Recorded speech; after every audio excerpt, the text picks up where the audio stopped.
Hi there. Welcome in. It's time for Three Guys Before the Game. Yes, we know that there is not a football contest this weekend. It is an off week, a bye week, an open date, not playing week. We get it, but you know what we have? I said, do you know what we have? What? We've got Open Week Musings. If you don't like the title, head over to the complaint department over there.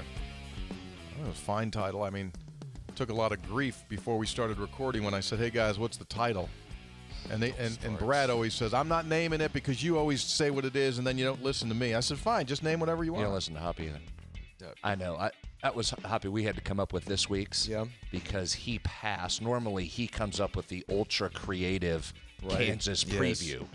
Oklahoma State review. He passed today during the he had an open week on title. So we handled it, Hop. Thank you. Under control. You're beautiful. Because you're always the one to go, just call it what it is, Kansas State preview. Just call it what it is, Kansas State review. I don't know. You're the one that says always you name the title, so I can't take any credit. This is what I do know, that Three Guys Before the Game is brought to us by Comax Business Systems, keeping West Virginia's business data safe, secure, and efficient for 25 years. They have got your collective back. Visit comaxwv.com. Three Guys brought to us by GoMart. Get a GoMart rewards card and instantly save on food and fuel. What's really neat is they got all these constant specials all of the time. As long as you have that app or have the card, like you instantly go ching-ching and you cash in on really fun stuff. You got to do that. And we're talking about gas, food, all that kind of stuff. It's talking about gas. We're talking about gas. We're talking about practice. We're talking about getting gas to go to practice. That's all it is. Three Guys brought to us by Lou Wendell Marine Sales in St. Albans. They sell family fun. Visit LouWendellMarineSales.com. Earlier today, I heard the song, Gordon Lightfoot, The Wreck of the Edmund Fitzgerald. That was not a Lou Wendell craft. Not a Lou Wendell craft. Having a real flashback there, weren't you? Yeah. I tell you what, when the cook came upstairs the second time, it was done. Three Guys brought to us by Tudor's Biscuit World. Start your day the homemade way. Start your day the Three Guys way with a Tudor's biscuit. The late Gordon Lightfoot.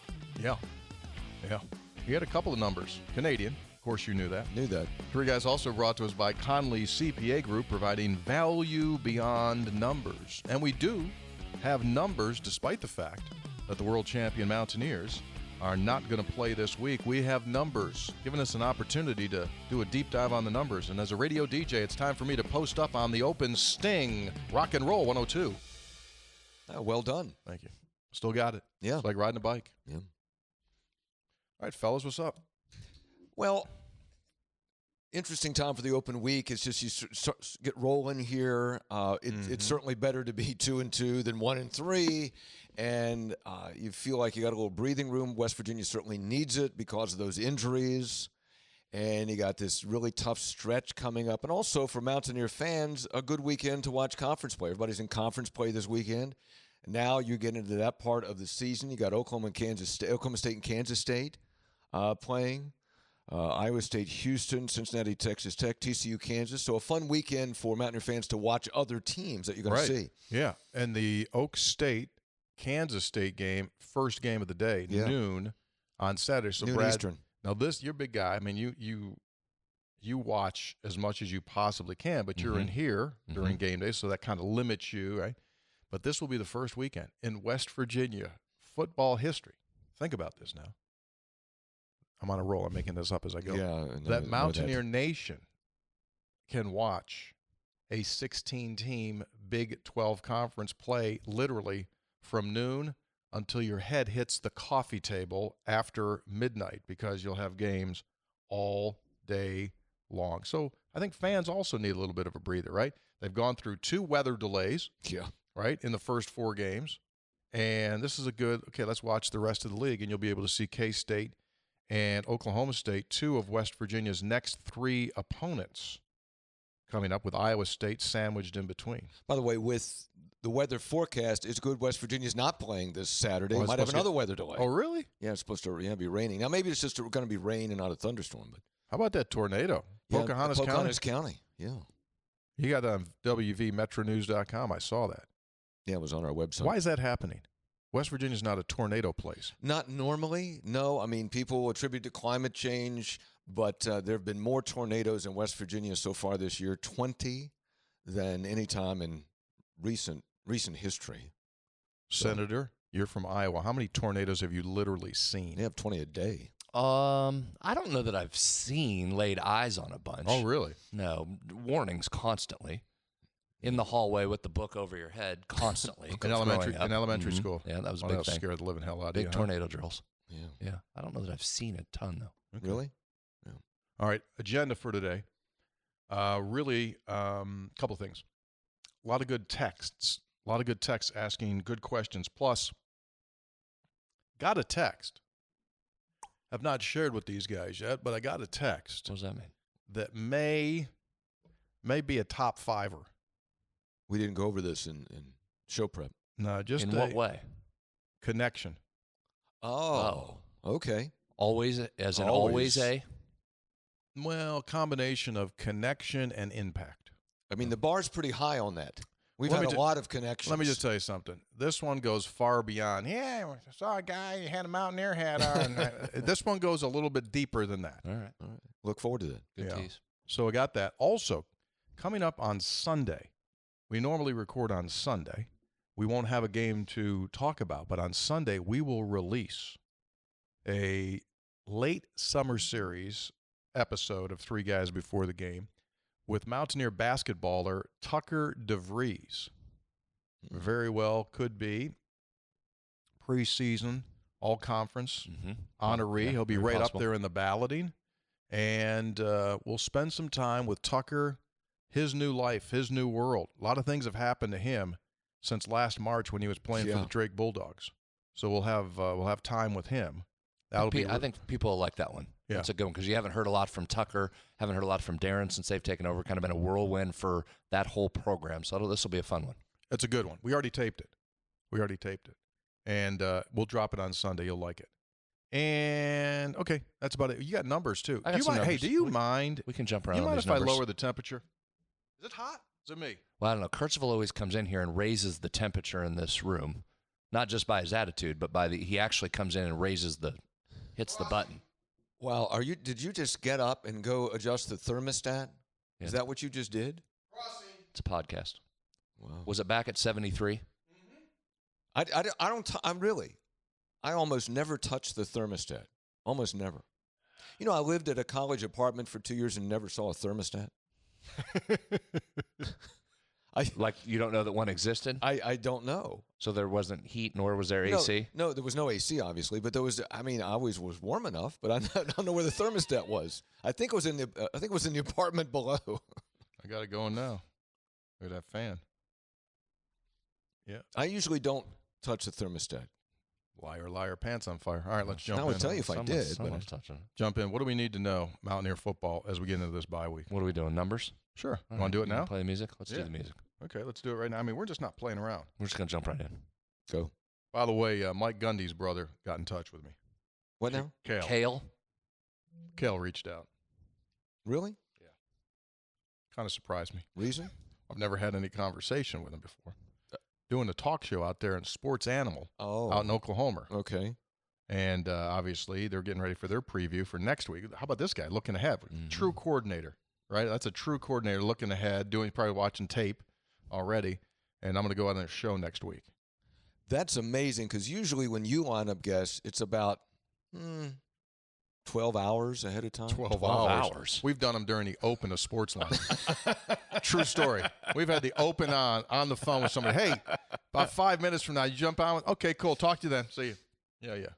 Hoppy, on time is air time.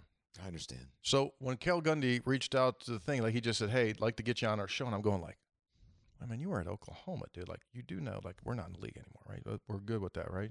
But I realized that they're previewing Oklahoma State. So we'll talk about his brother's team. He's back a little more involved with Oklahoma State now with his brother. Yeah. He's doing some things. As well as he should be. Mm-hmm. Yeah. Interesting. Oklahoma lost their last Saturday. At home. To Tennessee. Yeah, to the Tennessee. Yeah, They don't often lose there at home. They do not. They're not often. They're not often dogs at home. They were a dog at home. How about that? New world. All right. New world. Let me see. Yeah. Let me do this. Let me do this. Let me do this. Let's start the music. So I checked the numbers. We'll just go right to the numbers. Here comes a heater. Let's jump into the analytics portion of the show. This is Spreads on Stats, brought to us by the Conley CPA Group. They're, in one word, they're terrific.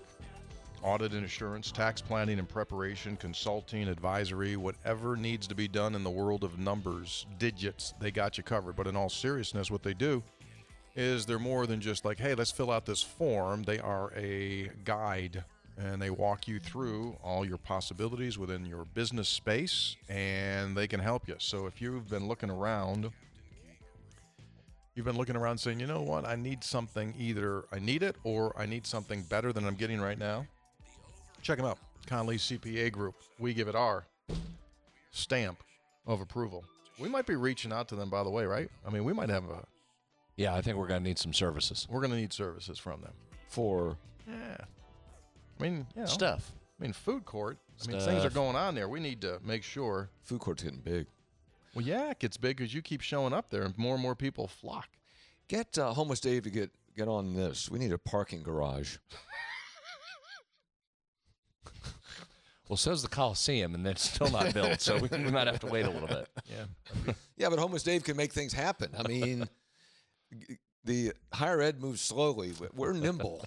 We're nimble. Hoppy's getting a little bit bouncy because he asked for a bathroom and Homeless Dave put a porta potty back there. It's not quite as simple. But the porta potty was only there 1 week. Oh, it's gone now? It was only there 1 week. Yeah, maybe. It'll be back. I had to take care of it. I didn't just sit there all the time. Yeah. Had to bring it out to a work site. I don't think fine looking Phil would want Poor to. Dave probably cringes when these episodes come out between the two of you just throwing stuff out there. He's getting bigger. I mean, he's like the fourth Beatle. All right? Yeah. All right, jump in. What do we got? Just so these are just a bunch of musings, as the title would suggest. So let's just run through. We can debate, discuss. You don't have to wait here, Hop. Just jump in and we'll comment sure. as each category comes up. The first one, this is always, you guys hear me say this a lot in the summer. One of the things I really like about preseason is just the you don't know factor, but the optimism that surrounds, and there's just different guys. And TJ Jackson was one of those guys that we said maybe a million times. You know, I tell you what, now TJ Jackson can come in. If TJ Jackson if TJ Jackson can be really good, that help. We said that how many times, Hop, right? Because you just don't know. You want to see. Well, TJ Jackson's translated early through the first third of the season. In fact, guys, he leads the country in pressures among Power 4 players, quarterback pressures. So how about TJ Jackson early? That's pretty strong. It's really good. Really good start for him. And we've talked a lot about that. The defensive line, we've spent hours on the defense, and they certainly need to still keep improving. But that defensive line's shown an ability to get some pressure. Jackson, Tyron Bradley, we've seen Sean Martin at times. We've seen Mulba start to emerge a little bit. Asani Redwood and Hammond Russell are playing. So that defensive line's starting to come into its own a little bit. Agree? Yeah, I agree. It's 2 years in a row they've been solid. 2 years in a row they've been solid. Yeah. So there's Jackson leading the country in pressures among Power 4 players. We've talked about this before, but it bears repeating because I don't think you heard it the last time we discussed it. Fourth down success for this offensive team. Yeah, they're having success. In fact, they've gone for it on fourth down more than any team in the country. What, like 12 times or something? Not only that, they lead the nation in fourth down conversions, more to the point. They're converting in those. They also have the best conversion percentage for any team with 10 or more attempts. They're 10 to 12 on the season. So fourth down is, Neil likes to call them end of possession downs, which is a good new term. Yeah. It's not just about how you are on third down, because a lot of times you go for it on fourth. So very successful, attempting a bunch of them, converting a bunch of them so far early in the season. Yeah. Significant. I mean, that is kind of surprising, isn't it? You're leading the nation and going for it on fourth down. One, he explained it, I don't know if it was I think it was his press conference this week, where a lot of times he's setting up fourth down on third down. Sure. So he's just like in the mindset, we're going for it twice here. So if I just get this, we're going to do this. And a lot of times that shows up, guys, if it's a 3rd and 5 or a 3rd and 6, which is normally an obvious passing down, and you see West Virginia run it, that's usually an indication that the thought process going into third down